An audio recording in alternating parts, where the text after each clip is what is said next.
far, the shortlisting process has left out Kenyans with credible qualifications and experience based on our assessment over the 1,400 who applied for positions. And the same, it happened the same way with those who applied for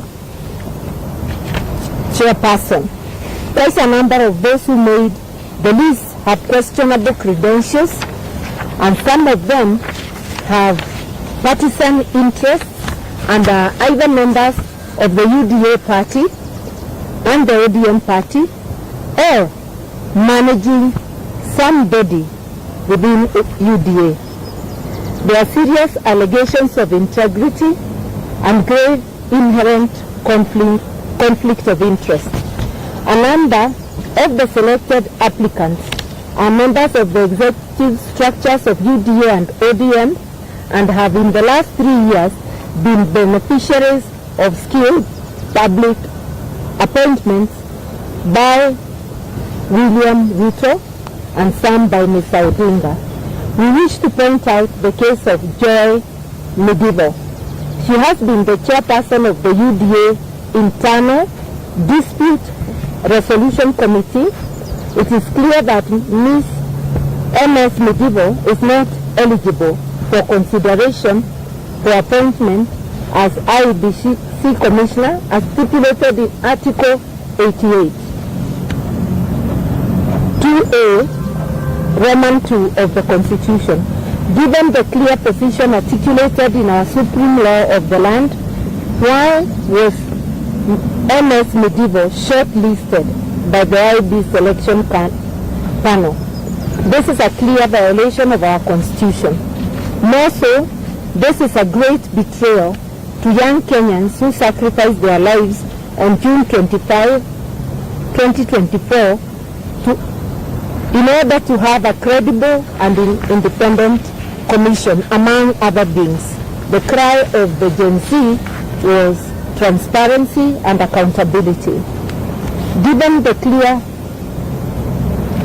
Mr. Ruto's personal advocate is also set for an interview as a possible commissioner. We ask, how can a person bound by the principle of client confidentiality be expected to discharge his constitutional duty free of actual or perceived conflict of interest? Would he be non-partisan if he is recommended for the position? It is seemingly becoming plausible that the review of the original list was designed to accommodate the interests of the top members of government. Thus, there are growing concerns about the National Intelligence Service, which has recently been accused of abductions, torture of civilian disappearances, and other human rights crimes and illegalities. We challenge the IEBC selection panel to categorically explain how Ms. Medivo and Karua were shortlisted and the role, if any, of the NIS in the selection process. We also urge the panel, I want to add there, and anybody else who has conflict of interest, because there may be others whom we don't know and the public knows. We also urge the panel not to take part in any partisan actions that may pose an existential threat to the well-being of the people of Kenya by undermining electoral justice. And you know, electoral injustice has been a great problem in this country. The panel should only nominate persons who are beyond reproach and will carry out their functions in accordance with the Constitution of Kenya. We further demand that the principle of consultation and concurrence be implemented before the final appointment of the commissioners.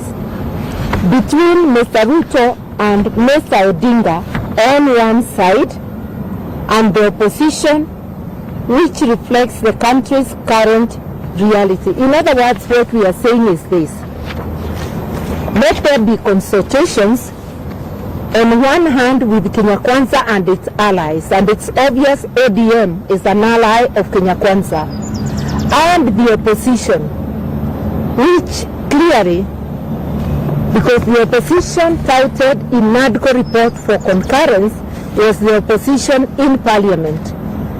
In parliament, the second largest party after ODM, which has now gone to government, is Wiper Party, led by my brother Kalonzo Musyoka. There is also the DAPK Party and Jubilee, the wing led by Uhuru Kenyatta. The other wing having gone to KK. So when we talk of consultation and concurrence, we expect Ruto to consult His Excellency Kalonzo Musyoka, who will then gather the others and sit down for concurrence. Any appointment of the chairperson or commissioners without reverting to the opposition is totally unacceptable, and we will take whatever action is available to us, legal and political. On the violent early elections campaigns by UDA and ODM, following the unholy union, Mr. Ruto launched an aggressive campaign in Nairobi, accompanied by UDA and ODM officials. The disruptive early campaign featured marauding gangs who went on robbing and mugging sprees against unsuspecting Kenyans going about their everyday life under police protection. We say so because police were in view when people were being mugged and did nothing. Mr. Ruto also illegally exploited public resources to mobilize the paid up masses. The phony display of support failed miserably, and the preposterous fake promises of creating and distributing millions of free chapatis to Kenyans did not quell the people's rage against this discredited and rogue leadership. It begs the question that many are asking across the country: how desperate and to what new laws will this rogue regime sink to? As the Ruto regime prepares to invade Mount Kenya, they are already there. We've been hearing them on the radio. A region with their misguided, Mount Kenya region with their misguided brand of politics, ya tutatenga, tutaleta, and I heard him repeating the same words. We demand that common decency, basic courtesy and civility and decorum, terms that appear unfamiliar to Ruto and his ilk, that they should replace their vile and violent brand of politics which they recently introduced in Nairobi. We are cautioning him. Do not take thugs to the people of Mount Kenya and to any people in this great country of ours. Go to the people if you believe they have given you mandate and your mandate is still current. Go to them without having to mobilize thugs, without having to mass people to go and clap for you in a place they don't belong to.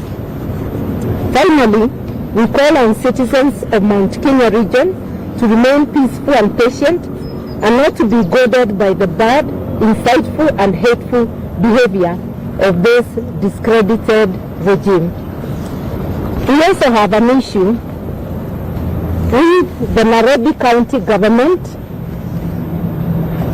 which has recently declared Nairobi River Corridor with its demographic implications.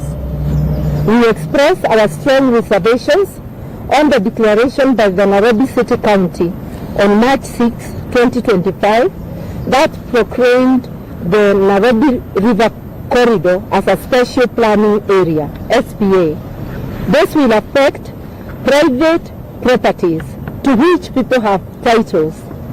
It will affect properties from Naivasha Road to Ruai, including along the tributaries of this of Nairobi River.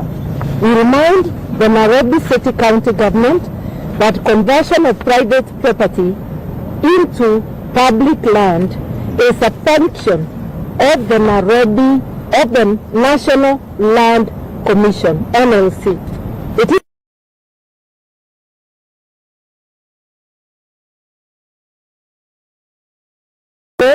of the National Land Commission through this illegal and unconstitutional declaration.